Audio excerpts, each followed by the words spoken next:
So now we're going to go over the three deadliest mistakes in email marketing.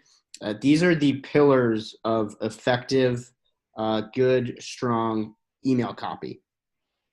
So the first mistake that we're going to go over is, in my mind, the number one mistake that people make, or the most important pillar of good email copy, especially if you're writing for a personal brand or a brand that's not strictly direct response. And we'll get into that a little bit more later. But the number one thing that people get wrong when it comes to writing their emails is forgetting about the most important person in the email. Now, you are not the most important person in the email. Now, that could also mean your client, because you are writing as your client, right? I don't care if they have 120 million followers on Instagram. I don't care if they're the face of a $10 billion brand. You are not and will never be the most important person in the email. The most important person in the email is the reader. So the solution to mistake number one, forgetting about the most important person in the email, or put another way, the number one most important pillar of effective email copy is appealing to the reader's self-interest, okay? It's all about their needs, their goals, their wants, their dreams, their desires. It's not about yours. You can share yours, but remember, it's not about you, and we'll get into what that means, what that looks like in just a second. So the solution to mistake number one is appealing to the reader's self-interest. And when you appeal to the reader's self-interest, this is part of that, but you also want to do this in addition.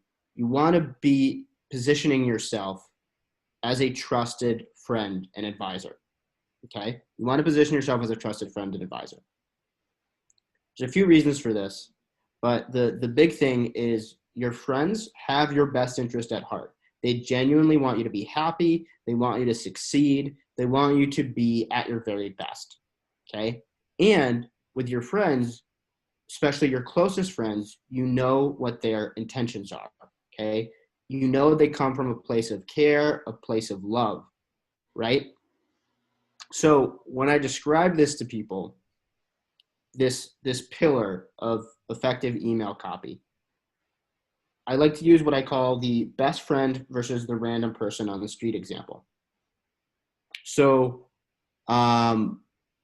just to kind of set the scene, when your best friend gives you a recommendation, 99% of the time, you're at the very least going to listen, if not actually take them up on their recommendation, right? So let's say, for the sake of demonstration, let's say, for example, that your favorite food is a burrito, right?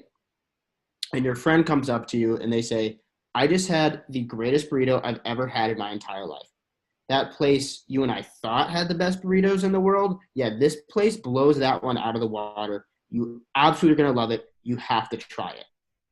Or maybe it's a book recommendation, right? Your friend knows that you're trying to learn more about a certain topic or a subject, and they come to you and they say, look, this book covers this topic to a T. It is right up your alley. You're absolutely going to love it. Like, you got to get it. Or maybe the same thing with a TV show or a movie, right? Now, are you going to take your friend up on your best friend up on their recommendation? 99+% of the time, the answer is yes, you will. Why? Because you know what their intentions are, okay? You know they're coming from a place of love and care, and you know for a fact that they have your best interest at heart. They want you to be happy. They want you to succeed. Now, on the other side, let's say you're walking down the street, right? And just some random person you've never seen before runs out onto the street, starts chasing after you and says, go to my restaurant right now, right now, right now. You got to eat this burrito. It's so good. You're going to love it. Like, I promise you.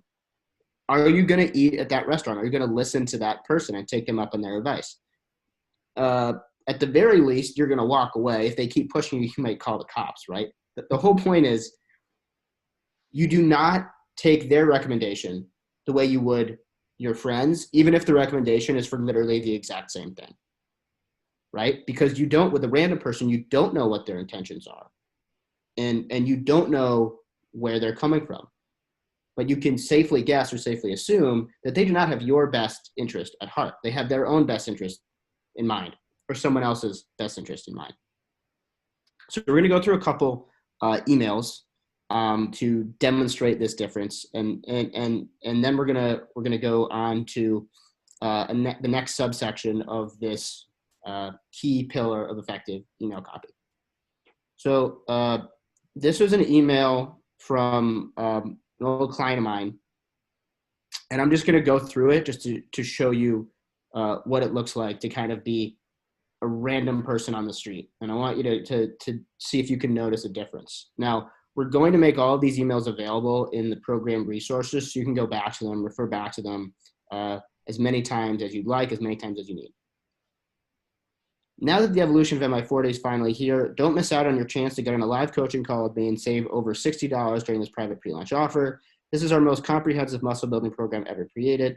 The program guides you step by step through 4 monthly modules of learning, featuring over 100 video lessons, 4 full months of custom workouts, all designed to help you achieve the physique of your dreams. This exclusive private pre-launch offer is only being offered to followers, will expire in 3 days. Don't miss your chance to save over $60 and get on a live coaching call with me. Well, now.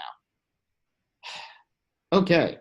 So outside of this line right here, all designed to help you achieve the physique of your dreams, there's nothing in this email that's actually about the reader. Sorry. Nothing in this email that's actually about the reader. It's all about just the offer itself. Now, it's a little different when you're doing things in the direct response world, but when you have a personal brand like this one is, you always want to be building that relationship with your reader, right? So this email doesn't really, it's kind of like that random person on the street. Like, this thing's really cool. You should just buy it just because you can save money. It doesn't really speak to what the reader can gain from the offer, okay? Now, this is for the exact same product, the exact same offer, the exact same launch. This is the email that I wrote when I took over this person's email program and rewrote the entire launch sequence. So instead of private pre-launch offer expires in 3 days, the subject line is, I have an odd confession to make. I don't think I've ever been this excited, except for the birth of my children, of course. Thousands of motivated guys are currently enrolling in my brand new game-changing muscle building program. Let me ask you, are you tired of not being able to put on the muscle you want? Has muscle building become difficult for you? Are you tired of being average or even good enough? Are you tired of not having the women in your life that you and I both know you deserve? Are you lacking the self-confidence that's already inside of you, just waiting to be unleashed? Do you feel you're not respected like you should be? Is something keeping you from your true greatness and potential? If you answered yes to any of these questions, don't worry, I've got your back. No more getting pushed around, no more settling for good enough, no more wishing you could have the body of your dreams. In fact, the physique of your dreams is only a click away. The wait is over, and so is yours. Very briefly go over the actual features of the offer itself. By the way, the changes in your body really happen that fast. This isn't a marathon we're running together. This is a sprint to the body of your dreams. It happens fast, and then you got what you've always wanted. Because isn't it better when your gains happen faster instead of slower? Thought so. And then the PS. Did you know that research is now showing a frightening 98% of guys will die without fulfilling their dreams? Don't be one of them and make your dreams a reality by enrolling in the program. Notice a distinct difference between the email we just read and this one. This is all about the reader. This is all about their struggles and them overcoming their struggles and them achieving their goal. Okay? It's all about them. And I'll just say this email performed incredibly well and generated more sales than any of the launches the business did on their own before I started helping them with their emails, because this stuff just works so well and it makes sense on a psychological level, right? And I just want to point out, not only is it about the reader and appealing to their self-interest, but the way that you're accomplishing that is through very concrete emotional appeals, right? You're not leaving it up to the reader to try to figure out what their life could look like or what problems they're experiencing right now. You're laying out the problem in extreme detail with concrete questions that you're asking them. And a lot of those are the questions that they've been asking themselves. But you're actually going even a step further, and you're asking questions that maybe they hadn't even thought to ask, because you understand the problem even better than they do as the expert. So you can lay out these concrete examples, paint a very vivid picture for them on the problem side, and then also turn around and do that on the solution side. So by doing that, you're creating the picture in their head that you want them to have, as opposed to leaving it up to the reader to imagine what their life could be like, because you're the expert, and you're the one that needs to guide them from the problem to the solution with concrete imagery. Exactly, exactly. So that actually transitions really nicely into the next point, the next thing we want to focus on, which is establishing and painting a picture of a dream life outcome. All this means is if your reader's dreams were to become a reality, what would that look like for them? What would their life look like if all of their dreams came true? And like Tyler just said, that's the picture that you're trying to paint for them. So within that, you also want to focus, you also need to be thinking about gain and loss, meaning what does the reader stand to gain by taking you up on your offer or reading your entire email? Because not every email is going to be a sales email, especially if you're building a personal brand. So what does the reader stand to gain by taking you up on your offer, reading your entire email? And or what does the reader stand to lose or miss out on by passing on your offer or not reading your entire email? So now we're going to go through a couple quick examples just to demonstrate the difference between focusing on the reader's dream life outcome, considering what the reader stands to gain or lose, and when emails don't do that, okay? So this is an email from Todd Durkin, who's one of the top trainers in the world. He trains a lot of professional athletes and is one of the top motivational speakers as well. So I'm not going to read this whole email, but you'll get the gist of it pretty quickly. Morning, I hope you've had a great week. I just got back from a quick 36-hour trip to New York City for a big Under Armour media event. I put the media through a tough, fun workout in the Big Apple Wednesday night. It was a blast. I'm a bit nostalgic today, as today is my last day of summer camp with the NFL guys before they go back to their respective teams. I've often said my athletes' off-season training is my in-season training. The other day, a colleague asked me how I'd summarize this year's summer training program. I could only think of one word: enjoyable. This one has been different. Why has it been enjoyable, you ask? I've realized who I'm working with right now more than ever, as I know this will be my last summer training with Darren Sproles. Also knows the last year Drew Brees will train with Darren. Are there young guys in the stable? Sure, guys like Luis Perez have a tremendous upside. But I spent more time this summer staying present, enjoying each and every session with all my guys I'm currently training. I'm going to have fun with this one today. I'm not going to keep reading as it goes for a while. You guys get the gist. Now, this email is primarily about one person, but that one person is Todd. Now, we're going to talk about this in another video. You do want to share what's going on in your life, in your world, in your mind with your reader. And, you know, if you're writing as the client, what's going on in the client's world, in their mind, in their life, right? But this email is almost exclusively about that, right?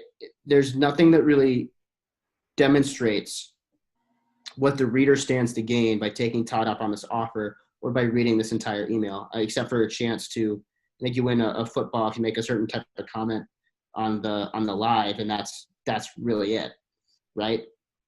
So what he could have done to make this email more effective and make sure the reader is the most important person in the email is, because he just sprinkles it in. But if he spent almost all of the email, like setting the stage, you can cut out a lot of this stuff. Set the stage about how it's his last summer training with Darren Sproles, and then talking about the importance of staying present and enjoying each and every moment of life, each and every session with the clients that you're training, because they're primarily personal trainers on his list, right? That would make this email so much more effective. Now, what I would add to that is, if you fall into this trap of sharing and sharing and sharing all these things about yourself, especially if you're sharing things that people on your list can't really relate to, you know, this guy's going through talking about all the professional NFL players that he's training. If you're a personal trainer and you're just working with people locally, just regular average people, there's this big disconnect that's forming. And if you keep digging into that disconnect and you keep saying, look how amazing I am. Look, I did this, I did this, I did this. And you're showing example after example of things that the reader can't do, wishes they could do, and you never bring it back around to them, you're actually having the opposite effect of what you want. You're making yourself impossible to relate to. And if you do enough of that, then your readers are going to start to think, maybe this isn't the right person for me to be learning from, because I really don't feel a connection with them. I feel like all they're doing is telling me how great their life is and all the great things that they have going on, and it's just making me feel bad about myself. So if you don't create that bridge, then that's the risk that you end up running. And that's where your expertise and all the amazing things that are going on in your life, or in the case where you're writing for a client, in your client's life, can actually have the opposite effect of what you're going for. So don't be afraid to share, but make sure you create that bridge. Otherwise, you can be alienating your reader, which is not what you ever want to be doing. 100%. So this email, it's a little bit more. So there is a brand here. There's a brand involved, but it is a little bit more of a direct response email, meaning, a business where, it's not, the goal is not to build a personal brand. It's to grow the business, right? Generate as much revenue as you can while adding value to your customers.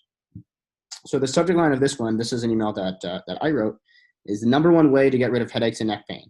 Now, right there, right off the bat, if you're someone who struggles with headaches and neck pain, is this email already appealing to you and your self-interest? The answer is yes. Okay. Have you ever had headaches or neck pain? If so, do you want to know the secret to getting rid of them for good? The answer is the forward head posture fix. So right there, right off the bat, if you're someone who struggles with headaches or neck pain, you have already been incentivized just by these first couple of lines. You've already been incentivized and motivated to read this entire email to the very end, because it's already been established that the key to getting rid of your pain, quite literally your headaches and neck pain, and solving your pain point, is going to be shared in this email. So now the reader already knows what they stand to gain by reading the rest of this email, and what they stand to miss out on if they don't read the entire email. Okay. So then we have a customer testimonial. So happy for you and thrilled you cured the neck pain you thought you'd have to live with forever. Recognize Ryan tried something new for his crippling neck pain and now it's gone for good. That's the same result I want for you as a loyal member of the Exercises for Injuries family, which is why I created this program, so you can say goodbye to your headaches and neck pain for good. Now here's where we focus on the dream life outcome, okay? Just imagine, in only a few minutes, you'll have more energy than you've ever had before. Imagine no more headaches ruining your day. Imagine no more brain fog slowing you down. Imagine no more neck pain keeping you from playing with your kids or enjoying the great outdoors. It's time you tried a new solution that actually works, like Ryan did, and once and for all said goodbye to your headaches and neck pain. I want you to remember what life is like without pain and how good it can feel. You deserve it. Trust me. So there's a couple things here that I want to talk about. One, this is their dream life outcome, right? If you're someone who's struggling with headaches and neck pain, what does their dream life look like if all their dreams were to come true? They wouldn't have headaches ruining their day. They wouldn't have brain fog slowing you down.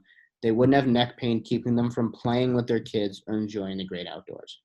Now, I want to make another point. Actually, it's repeat a point that Tyler already made with this line. Notice how I said, imagine no more neck pain keeping you from playing with your kids or enjoying the great outdoors, as opposed to imagine no more neck pain keeping you from doing the things that you want to do, right? There's a couple of reasons. One, what if all someone wants to do is sit on the couch and watch TV? Well, their neck pain probably doesn't keep them from sitting on the couch and watching TV, right? The other thing, this is what I'm mentioning right here, and Tyler said this too, you always want to be specific, detailed, and concrete versus vague and abstract. You never want to leave, especially when you're painting an image and a picture of the reader's dream life, you never want to leave that image up to the reader and their imagination. Whatever image you want them to be painting in their mind, you need to explicitly and specifically and as detailed as possible paint that picture for them so that they don't have to think about it. The other reason why I said this is because if I said imagine no more neck pain keeping you from doing the things you want to do, everyone's going to have a different thought of what that is. And like I said, some people might be TV, some people it might be, outdoor activities, and it's kind of up in the air. So for example, let's say I want you to picture a dog, right? I might be picturing a dachshund because I grew up with dachshunds. Um, Tyler might be picturing a pit bull. Um, Sean might be picturing a chihuahua, right? But if I say picture a fully grown German Shepherd, every single one of us has the same image in our mind, right? We're not leaving it up to chance. We are painting the exact image and picture in the reader's mind that we want them to have. And this is one of the things that we'll get into later when we talk about actually going through the writing process. But what you can do is, Sam gave the perfect example of, you might initially think to write something like, imagine no more neck pain keeping you from doing the things that you love. And that might be something that you write as you're going through and putting your email copy down. But what we like to recommend that people do is, after they write their email, you basically want to go back through everything and do what we call like an emotion pass or a concreteness pass. And this time you're going back through what you've written, but now you're looking at it through the lens of, is there anywhere in here where I'm being vague and abstract and I should be specific and concrete? Is there anywhere where I'm leaving an ambiguous image in the reader's mind instead of telling them exactly what I want them to picture? And simply going through and line by line making those little tweaks can take your email from somewhat generic and not all that impactful to extremely powerful. Just having that one pass through the copy. Well said. And that is the first of the three key pillars to effective email copy.